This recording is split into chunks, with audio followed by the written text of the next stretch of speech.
Olá a todos, estamos aqui para mais uma aula da Escola Bíblica Dominical. O tema de hoje é de quem são as nossas lutas. Está baseado em Josué, no livro de Josué, no capítulo 6, é onde trata sobre a destruição de Jericó. Um breve resumo para que você entenda os acontecimentos, porque eu pretendo focar mais na aplicação que tem para as nossas vidas esse texto. Mas vamos ver um resumo para você entender a história. Em Josué, no capítulo 6 e no versículo 1, nós lemos que a cidade de Jericó ela estava fechada. O que isso quer dizer? O povo de Jericó já havia ouvido falar das maravilhas que Deus havia feito para o povo de Israel. Já tinha ouvido falar da abertura do Mar Vermelho e como Deus havia conduzido esse povo pelo deserto. Então eles estavam com muito medo, eles estavam temerosos. Então a cidade estava fechada, ninguém entrava e ninguém saía. Em Josué, no verso 3, é dada uma ordem para Josué, é a ordem essa que ele repassa para o povo. A ordem era rodear a cidade por 6 dias, mantendo silêncio. No verso 4, é dito que deveriam haver 7 sacerdotes, e esses 7 sacerdotes deveriam levar 7 trombetas e adiante da arca de Deus. Ainda no verso 4, é dito que no último dia, no dia 7º, aí se deveria rodear a cidade 7 vezes. Aí no verso 5, a instrução é que nesse 7º dia, após rodear a cidade, os sacerdotes deveriam tocar a trombeta prolongadamente. E aí sim poderia ser quebrado o silêncio. Todo o povo deveria gritar em um grande brado. E os muros caem. Então, no capítulo 6 do livro de Josué, nós encontramos então a narrativa da destruição da cidade de Jericó, que foi o primeiro desafio enfrentado aí para iniciar a posse da terra de Canaã. Bom, era necessário, era importante ter um plano para a conquista da terra de Canaã. É importante observar, que dizem os historiadores que o muro da cidade de Jericó era um muro duplo. Então haviam 2 muros que ficavam separados, em torno de uma distância de 5 metros. O muro externo tinha 2 metros de espessura e o interno 4 metros. Isso mesmo. Imaginaram? Então, tinha-se lá um primeiro muro, 2 metros, havia um vão de 5 metros e um outro muro interno de 4 metros. Então percebam que era algo impossível, provavelmente, de ser derrubado se não fosse por um milagre de Deus. Esses muros eram tão largos que havia construções em cima deles.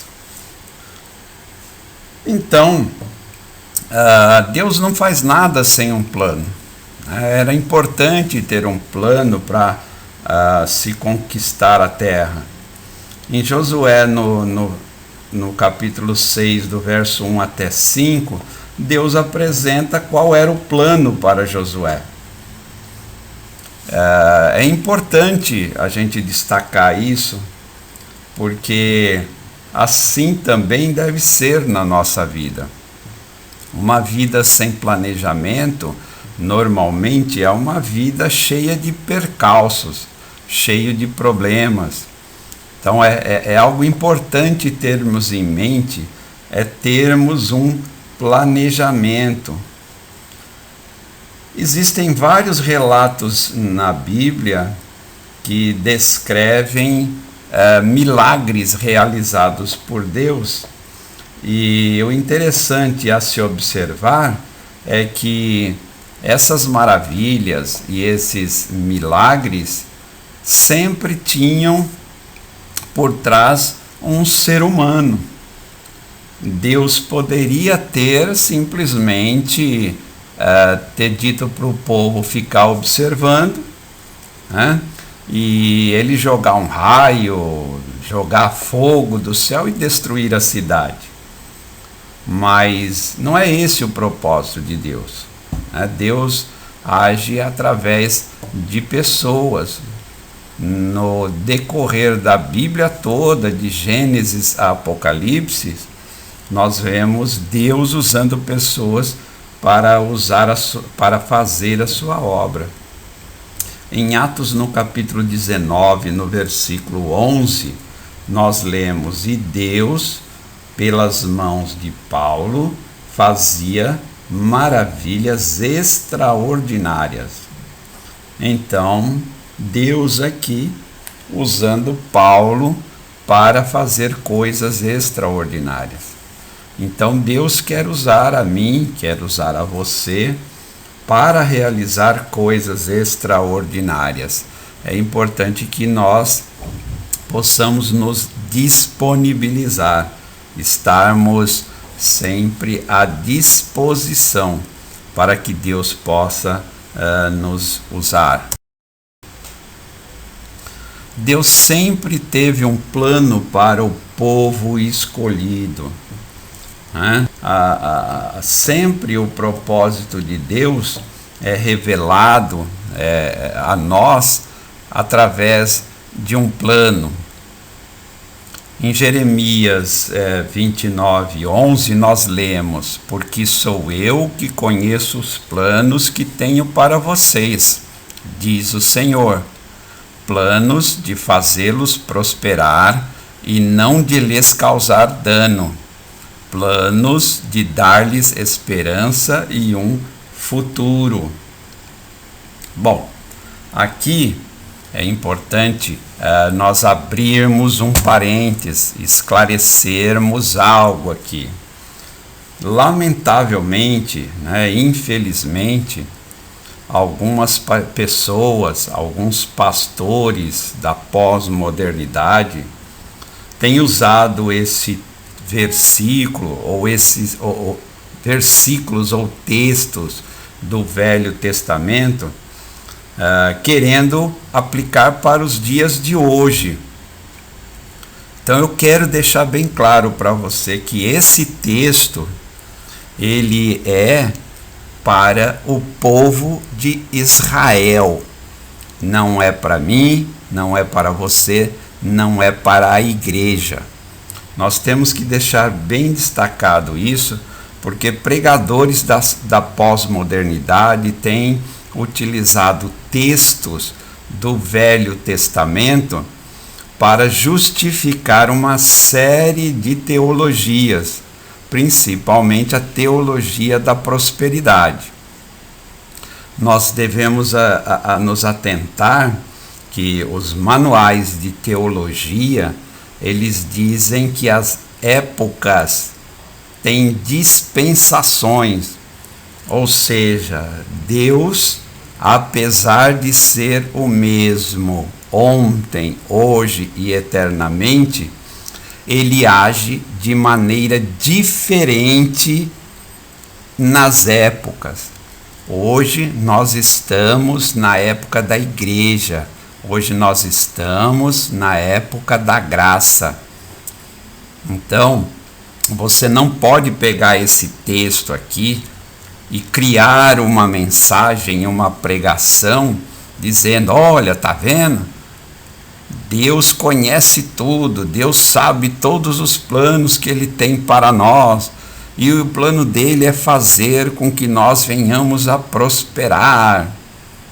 Esse texto, repito, é específico para o povo de Israel. Então, muito cuidado, né? Tenha atenção quando você ouvir um pregador usando textos do Velho Testamento para tentar encaixar na época da igreja, para tentar encaixar na dispensação da graça. Porque não sei se por maldade ou por falta de conhecimento, essas pessoas elas estão enganando a muitos outros. Então é algo que nós devemos ter a maior atenção. O êxodo de Israel ele terminou após a travessia do Rio Jordão. Então o povo atravessa o Rio Jordão também de maneira milagrosa, e eles chegam ao lugar chamado de Gilgal. Então o povo estava ali acampado. Desta maneira, o povo tendo entrado na terra de Canaã, nós vemos que Deus cumpriu a sua promessa. Gênesis 12, nos versos 1 e 2 diz: ora, o Senhor disse a Abraão: sai da tua terra, da tua parentela e da casa de teu pai, para a terra que eu te mostrarei. E far-te-ei uma grande nação, e abençoar-te-ei, e engrandecerei o teu nome, e tu serás uma bênção. Então a promessa divina foi cumprida. A promessa de Deus se tornou verdadeira. Então é uma nova fase agora que o povo vai ter que passar, que é a conquista da terra. Bom, só que para a conquista da terra, em seu caminho está Jericó. É uma cidade grande, cercada por uma muralha imponente, né? E como muitas vezes antes, Israel responde a esse obstáculo com medo e tremor. Por outro lado, Josué permanece fiel e animando o povo a permanecer responsivo à direção de Deus. Em Josué, no capítulo 3, no verso 10, nós lemos: disse mais Josué: nisto conhecereis que o Deus vivo está no meio de vós, e que certamente lançará diante de vós os cananeus, os heteus, os heveus. Então, aqui, Josué está animando o povo. Josué, como sempre, está confiando em Deus, que Deus vai realmente fazer o que ele prometeu. Bom, mas o que esta história, o que esta história pode agregar à nossa caminhada cristã? Que lições que nós podemos tirar? Quando eu leio um texto da palavra de Deus, eu não gosto de me concentrar na história em si somente, Eu não gosto de me concentrar em pegar as traduções, de dizer, olha, isso foi escrito em grego, hebraico, aramaico, tal palavra diz tal coisa. Eu não gosto de fazer isso, né? O que eu gosto de... E uma observação, eu não estou aqui criticando quem faz isso, ok? Quero deixar bem claro, são somente metodologias diferentes. Acontece que eu creio que a palavra de Deus, ela fala diretamente a nós. E tudo que foi colocado na palavra, na Bíblia, é para que nós possamos hoje usar e aplicarmos na nossa vida. Então, todo texto que eu pego, toda vez que eu ministro uma aula, uma palestra, uma mensagem, o que eu gosto de fazer é o que Deus está falando para mim através deste texto. E é isso que eu vou fazer aqui, ok? Eu não vou me deter na história, nos relatos. Eu poderia aqui, por que era 7 trombetas, por que era 7 sacerdotes? Não, meu foco não é esse. Eu quero saber aqui, eu quero trabalhar o que Deus tem para dizer para nós através desse texto. Bom, então a primeira coisa que me vem à mente aqui é o poder da fé. Para conquistar Jericó, Israel teve que reconhecer que Deus lutou por eles. Josué segue fielmente as ordens de Deus e o povo ouve Josué, porque o povo poderia não ter dado atenção para Josué, né? Do verso 6 até o verso 17, Josué transmite ao povo as ordens de Deus, e o povo as ouve com atenção. Então, a fé envolve seguir o Senhor. Segundo o dicionário, fé é a confiança absoluta em alguém. Independente de quão estranho parecesse o plano ou quão difícil concretizá-lo, houve uma obediência explícita. Em Hebreus, no capítulo 11, no verso 30, nós lemos: pela fé caíram as muralhas de Jericó, sendo rodeados durante 7 dias. Esse capítulo de Hebreus é o que nós costumamos chamar de os heróis da fé.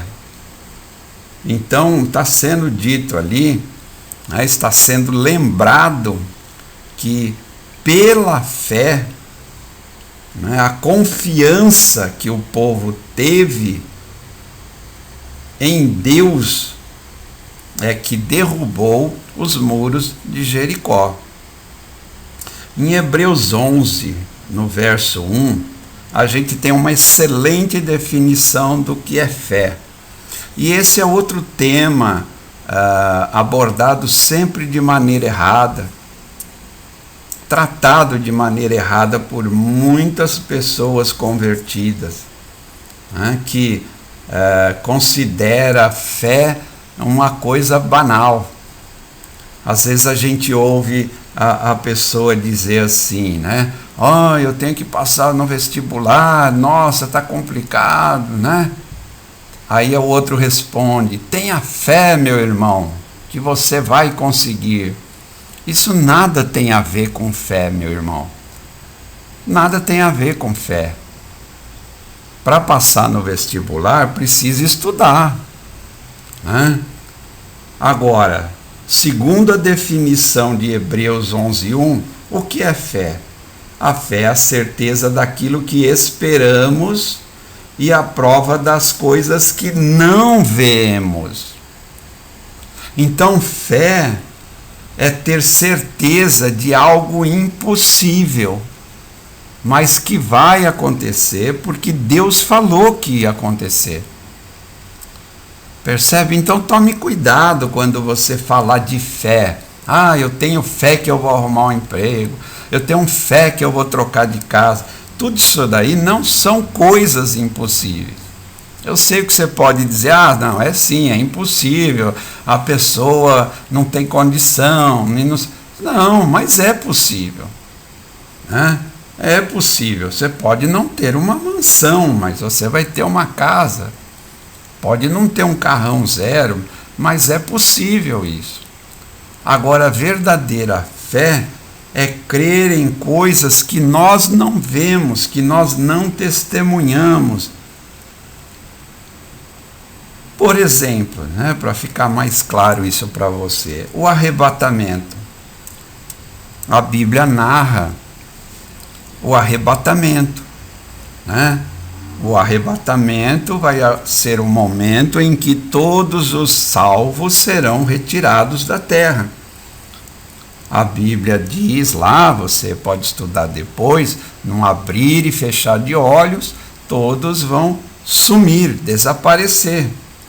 Ora, para isso é preciso fé, para crer nisso, para esperar esse evento, aí sim é necessário ter fé. Você já viu uma grande multidão sumir, desaparecer? Você fechar o olho e abrir e uma grande multidão sumiu? Eu nunca vi. Né? É algo impossível.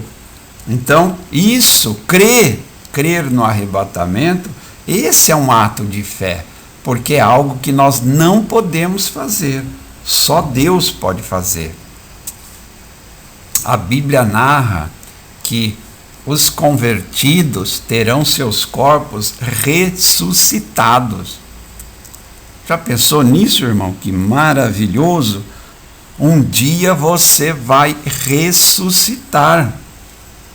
Um dia o seu papai, sua mamãe que já morreram, se eles forem convertidos, forem salvos, eles vão ressuscitar. Está na palavra de Deus. Vá olhar, vá ler com atenção, você vai ver lá na palavra. Agora, você já viu uma grande multidão de pessoas sendo ressuscitadas? Eu nunca vi. Então esta é uma prova de fé. Percebe? Espero que você tenha conseguido entender, porque as pessoas ficam banalizando muito essa coisa de fé. Tenha fé, meu irmão, que você consegue. Tenha fé nisso, tenha fé naquilo. Né? Então, as coisas que são possíveis, não precisa ter fé para a gente conseguir. Nós temos que nos submeter pela fé às promessas de Deus. As promessas para a igreja são para o futuro. Tem muito pregador aí, novamente, usando textos do Velho Testamento e querendo aplicar agora para a era da igreja. Né? Mas as promessas para a igreja não são para serem realizadas neste tempo da igreja. Ela é uma promessa para o futuro. Tem gente reivindicando promessas. Tem gente usando a palavra eu determino. Tem muita gente ensinando aí, você quer que chova? Então eu determino que chova. Esse tipo de comportamento não é correto pela palavra de Deus. Em 1 Coríntios 15, 19, nós lemos: se esperamos em Cristo só nessa vida, somos os mais miseráveis, ou seja, dignos de compaixão de todos os homens. Se você está esperando coisas agora para a igreja, coisas boas, né? Você está equivocado. Pessoas que estão pregando prosperidade, vida boa, aqui, hoje, elas não leram 1 Coríntios 15, 19. O Paulo está dizendo lá, ó, se nós esperamos em Cristo só nessa vida, nós somos os mais miseráveis de todos os homens. Então, se você acredita que aqui você vai ser bem-sucedido, que aqui você vai prosperar, que aqui você vai ter paz, que aqui você vai ter justiça, você é o mais miserável. Você é miserável. Você é digno de pena, digno de compaixão. E não fica bravo comigo, meu irmão, minha irmã. É o que o Paulo está dizendo lá para o pessoal de Corinto. Porque eles estavam confiando numa vida boa, numa vida bacana, aqui. E isso não vai acontecer. A gente teve aí nos últimos tempos, aí na virada do ano, um monte de gente confiando em homem para ter liberdade, para ter uma vida melhor, para ter uma igreja aberta, sem proibição de culto. Está confiando errado, meu irmão. Nós aqui nesse mundo não vamos ter paz. Aliás, a igreja, os convertidos como um todo estão muito confortáveis. Só estão querendo vida boa, evangelho fácil. Para essas pessoas que confiaram ou ainda confiam em um homem, seja ele qual for, para dar paz, para dar liberdade, para dar prosperidade, para dar riqueza, para dar vida boa, eu ainda tenho para citar Jeremias, que ele diz: maldito o homem que confia no homem. Então, se você confia em vida boa aqui, nesta época, neste mundo, você é um maldito, miserável, digno de pena. De novo, não vai ficar bravo comigo. Fique bravo com o texto da palavra de Deus. Fique bravo com Jeremias. Fique bravo com o apóstolo Paulo. Ok? Então procure na sua Bíblia e na sua casa, dê uma pausa aqui, vá ler 1 Coríntios 15, 19. E aí também poderíamos usar como exemplo a vida de Paulo, né? Você acha que Paulo teve uma vida boa? A vida de Paulo foi uma vida de sofrimento, a vida de Pedro, a vida de Tiago, a vida de João. O Senhor não estava presente para servir os desejos de Israel. Pelo contrário, Deus chama Israel para seguir o caminho do Senhor. Então Israel, na figura da liderança de Josué, tinha que fazer o quê? Obedecer a Deus. Eles tinham que fazer o que Deus mandou. Então, meu irmão, tire essa ideia da cabeça. Eu determino isso, eu determino aquilo, eu determino prosperidade para a sua vida, eu determino que o seu negócio vai se dar bem. Isso não foi tirado da palavra de Deus. São pessoas enganando, pessoas em busca de não sei o que, Não posso acusá-las, eu não sei o que elas estão procurando. Se elas estão sendo sinceras, se também estão sendo enganadas. Então a primeira coisa que a gente tira daqui desse texto é que a fé, mas a verdadeira fé descrita em Hebreus 11:1, ela é necessária para nós no dia de hoje. E a fé é o quê? Hebreus 11:1, certeza daquilo que esperamos, ok? E a prova das coisas que não vemos, ok? Outra coisa que a gente percebe aqui nesse texto é o poder da adoração. O objetivo de marchar ao redor da cidade não era mostrar a força ou o poder da nação. O objetivo era mostrar a fidelidade de Israel a Deus por meio de um ato de adoração. Aí tem em azul o que é adoração. O significado da palavra grega do Novo Testamento, na maioria das vezes traduzida como adoração, que é proskuneo, é prostrar-se diante ou curvar-se diante. Então existe outro conceito errado aí, é que na hora dos cânticos, algumas pessoas, vamos adorar a Deus. Cantar não é adorar a Deus, né? Ou cantar pode até estar incluído numa atitude de adoração, tá, vá lá. Mas adorar é prostrar-se diante, curvar-se em humildade.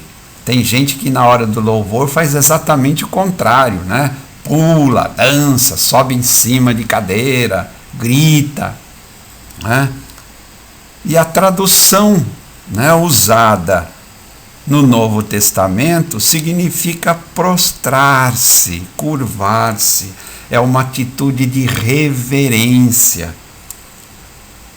Então, a marcha ao redor das muralhas de Jericó era mais uma marcha de adoração. Não era uma marcha de poderio militar. Era para eles circularem lá quietinho, em silêncio, sem fazer barulho. Percebe? 7 dias seguidos em silêncio, sem algazarra, sem tumulto, sem farra. Era um tempo para pensar, para meditar em tudo que Deus já havia feito, para ter fé que Deus iria fazer o que Ele prometeu. A adoração nos coloca na disposição apropriada diante do nosso Senhor.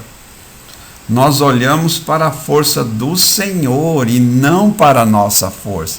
Nós não temos força para nada, meu querido. A Bíblia diz que a gente não tem poder para nada, o poder é de Deus. Então, cuidado com falsos ensinos, atribuindo poder a homens.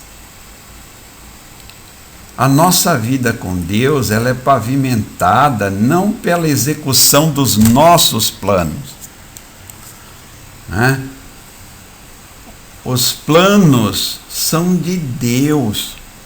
Nós devemos dobrar os nossos joelhos em humilde adoração àquele que nos criou, nos redime e nos sustenta. Então, isto é algo importante para entendermos na nossa vida.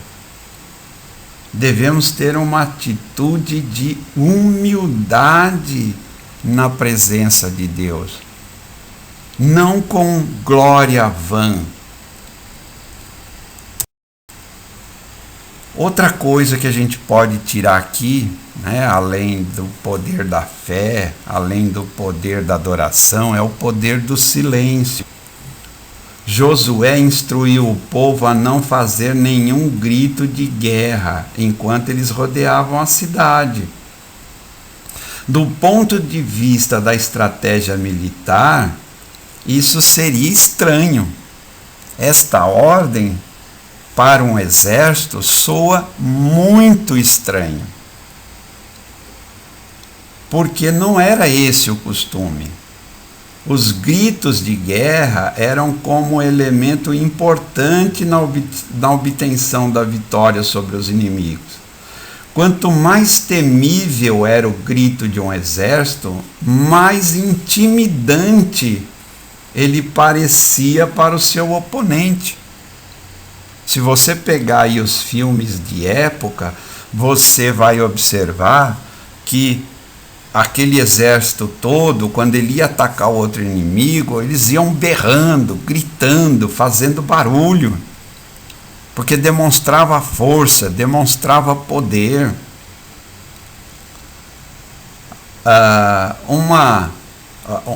Um exemplo disso né? É lá na história de Davi, né?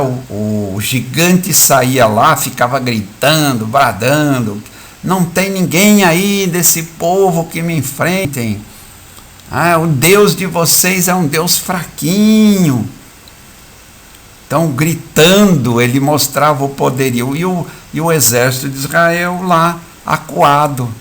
Aí vem o Davizinho e diz: quem é esse incircunciso que fica gritando palavras contra o Deus de Israel? Percebe? Então, falar em ficar em silêncio naquele momento era algo estranho para um exército. Eclesiastes 9:17 diz: as palavras dos sábios devem em silêncio ser ouvidas, mais do que o clamor do que domina entre os tolos. Então muita gente aí está ouvindo palavra de tolos, ao invés de ouvir as palavras do sábio em silêncio, em meditação. O silêncio permite-nos ouvir a voz de Deus.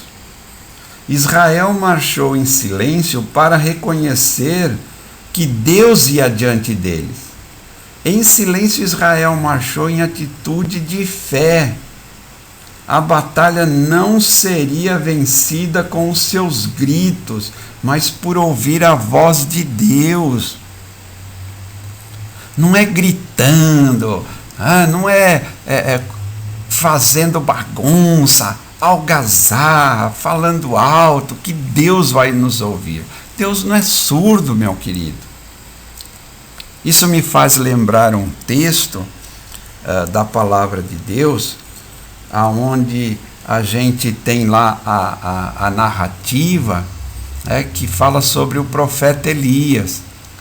Ele foge, vai se esconder numa caverna, e aí o texto diz que vem um enorme trovão, mas a voz de Deus não estava no trovão. Vem uma ventania, mas a voz de Deus não estava na ventania. Aí vem uma suave brisa, e ali Elias ouve a voz de Deus. A gente hoje tem muito ruído, né? Muito barulho. Outra coisa, o silêncio também é uma indicação de que se está na presença de alguém maior, de alguém que nós respeitamos. É uma posição de humildade. O silêncio é o ato interno de curvar o nosso espírito diante de Deus em serviço e adoração. Em silêncio, nós oferecemos ao Senhor a plenitude da nossa atenção e da nossa vida. Nós vivemos em um mundo hoje que tem uma miríade de vozes, todas disputando a nossa atenção e a nossa fidelidade. É um diz que me diz, você entra num grupo, é um sujeito falando uma coisa, você põe num canal de TV, lá está outro gritando outra coisa, berrando, esbravejando. Muito barulho, muita coisa tirando nossa concentração, muita coisa tirando a nossa atitude de reverência. Se você lê o Velho Testamento lá, as atitudes de adoração dentro do templo eram sempre seguidas de muita reverência, muito medo do poder de Deus, muita humildade, muita atitude de adoração, de joelho no chão. É isso que é adoração. É nos mantermos em silêncio na presença do nosso Deus, reconhecendo o seu poder, a sua superioridade. Pare de ouvir vozes, muita coisa, muito acesso a redes sociais, muita gente que não entende nada de Bíblia, lê um versículo, tira do contexto. É comum a gente ver o sujeito mandando versículozinhos, nas redes sociais. Aí você vai ler o versículo, mas não tem nada a ver. Está totalmente fora do contexto, está fora do tempo histórico.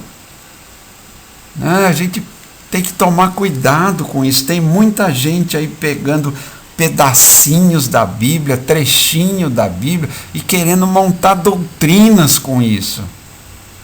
É erro, é engano. A palavra nos alerta sobre falsos mestres que fazem isso. Falsos mestres que estão prometendo vida boa, uma igreja liberta, prometendo mundos e fundos. São falsos mestres, enganando a todos que não têm a sabedoria para entender a palavra de Deus. Outra coisa que esse texto nos ensina é o poder da paciência e da esperança. Josué, no capítulo 6, no verso 10, ele diz: porém, ao povo Josué tinha dado ordem, dizendo: não gritareis, nem fareis ouvir a vossa voz, nem sairá palavra alguma da vossa boca, até o dia que eu vos diga: gritai, então gritareis. O povo compreendeu que o plano de Deus envolvia mais que um dia. Mais que um dia. Se a gente lê o texto com cuidado, também há aí uma sugestão de que Josué não revelou todo o plano no início, mas lhe passou instruções dia a dia. Então era necessário ter paciência, né? Precisariam aí 7 dias em silêncio, calado, em adoração silenciosa a Deus, com fé. Eles não murmuraram, não se queixaram, não questionaram as instruções de Josué. Pelo menos no texto a gente não vê isso, eles simplesmente obedeceram. Demasiadas vezes nós queremos soluções imediatas e que todas as nossas necessidades e desejos sejam atendidos, de modo a não termos que esperar no Senhor e confiar nele. É isso que tem sido ensinado ultimamente, que é para agora, que as promessas são para agora, para o tempo presente. Não são, meu irmão. Não existe promessa de vida boa para a nossa época. Nós estamos até muito sossegados. Eu creio que está faltando para nós sim uma perseguição à igreja, uma perseguição aos convertidos. O Paulo diz que é na dificuldade que a nossa fé é provada. Eu creio que nós estamos precisando disso, que a nossa fé seja provada para ver realmente quem são os verdadeiros convertidos à palavra de Deus. Tem muita gente aí se achando convertido e está enganado. Não está seguindo Deus, está seguindo a outros ídolos, seguindo a pessoas, brigando por pessoas, defendendo pessoas. Tem gente brigando por ideologia, por filosofia, por política. Cadê sua fé em Deus? Você está confiando em homens? Que triste, que lamentável.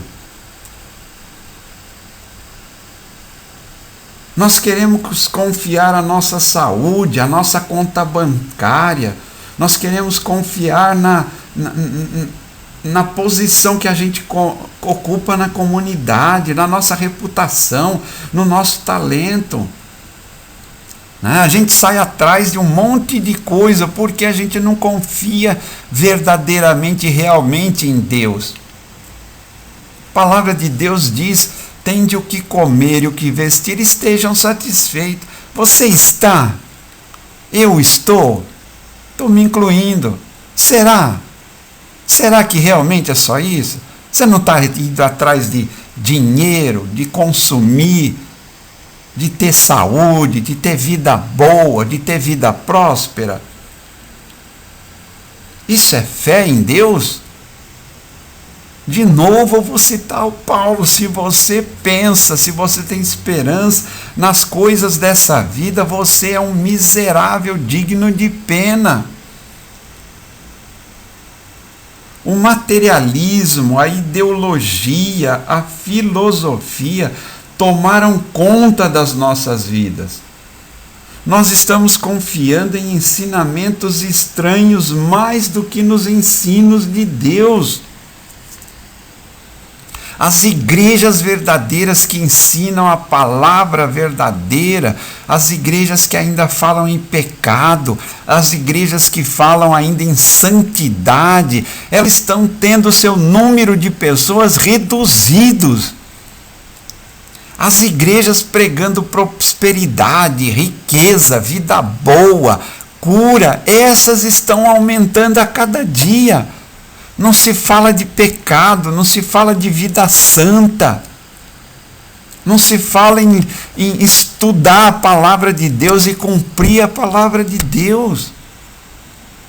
Pregadores hoje que falam de pecado, de vida santa, que criticam o nosso modo de viver, não são bem aceitos. Ninguém gosta de pessoas que ficam falando da palavra de Deus de maneira rígida. Nós temos que ter uma mudança de vida, mostrar transformação, mostrar conversão. Sabe o que quer dizer a palavra conversão? Você estava indo num caminho, dá meia volta e retorna, que você fez uma conversão. Você entrou em outro caminho. É uma vida nova. E nós estamos acreditando em promessas que tem gente fazendo de vida boa para hoje. A gente quer vida boa para hoje. Não é isso que a palavra de Deus nos ensina. Por fim, esse texto nos mostra que a promessa de Deus foi cumprida. Israel entrou na terra prometida, Jericó foi conquistada. Em Jericó foi lá encontrada uma mulher que se fala que ela era uma prostituta. Ela esconde os espias. Depois você dá uma lida lá no final do livro de Josué. O nome dela é Raabe. Ela esconde os espias, protege os espias e é prometido para ela: olha, você e a sua família, quem estiver dentro da sua casa será salvo. Não vai morrer junto com o povo de Jericó, porque Deus tinha mandado acabar com tudo em Jericó. E Raabe foi salva. Então a nova geração, como Deus havia prometido, entra na terra prometida. Em Josué 6,20, a gente lê que Jericó é destruída. A confiança em Deus, a paciência, a obediência resultou na vitória. As promessas feitas a Raabe foram cumpridas. Destaco de novo, Raabe era uma prostituta. E sabe qual é o lugar de Raabe? Raabe é da linhagem de Davi, que é da linhagem de Jesus. É, meu querido, vai ler a genealogia. Eu sei que é chato ler genealogia. Raabe é da linhagem de Davi e Jesus é da linhagem de Davi. Na linhagem de Jesus tem uma prostituta, mas uma mulher que foi convertida, que confiou, que teve fé na promessa. Os caminhos de Deus não são baseados em merecimento, em mérito, em força, em destreza. O reino de Deus é estabelecido pela graça. É na graça que nós participamos da obra redentora de Cristo. Você poderia dizer aqui, nossa, essa Raabe, uma prostituta, vai para o inferno. Porque tem gente que acredita que em obras. Ai, se eu for bonzinho, se eu fizer isso, se eu for na igreja, se eu der dízimo, se eu beber a ceia, ai, como eu sou bonzinho, como eu sou bonitinho. Não é nada disso. Quem salva é a fé em Cristo. Pela graça sois salvos mediante a fé. Isso não vem de vós, é dom de Deus, não de obras para que ninguém se glorie. Efésios 2, 8 e 9. Abra sua Bíblia e vá ler, meu irmão.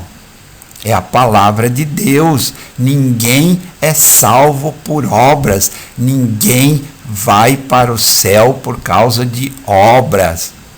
A Bíblia diz que as nossas justiças são trapo da imundícia. A Bíblia diz, não há nenhum justo, não há quem ame a Deus, não há quem faça o bem. Gente, vamos ler a palavra de Deus, vamos entender o que a Bíblia fala para nós. Vamos parar de ficar ouvindo gente que não sabe nada de Bíblia. Vamos ler a Bíblia, não é nem para acreditar nas minhas palavras.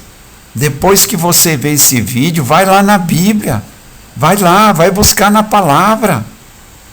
Não é para você acreditar em mim, não é para você achar que eu estou falando a verdade. Não, vai lá, vai conferir na palavra se tudo que eu disse é realmente assim, é a verdade. É isso que nós temos que fazer. A Bíblia fala que os crentes lá em Bereia, os bereanos, depois que Paulo falava, eles iam conferir nas escrituras para ver se era aquilo mesmo, se era verdade. Então, meu querido, está aí um texto maravilhoso, que a gente podia tirar aí só mais uma historinha, contar só mais uma historinha, mas a gente tira tantas coisas dessa palavra, né? Que maravilha! Que maravilha! E aí eu faço as minhas perguntas, eu termino com essas perguntas. De quem são as nossas lutas? Nós estamos lutando por quê? Para quem? Em quem você confia? Em quem você confia? Você está confiando num homem nesse mundo, é? Você confia no pastor? Você confia no profeta? Você confia no bispo? Você confia no candidato político? Ai, irmão. Jeremias diz, maldito o homem que confia no homem.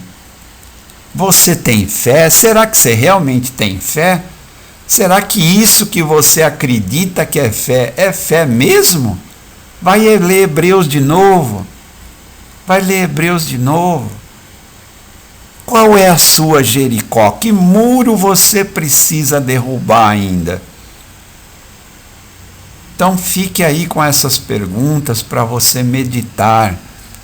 E estude a Bíblia.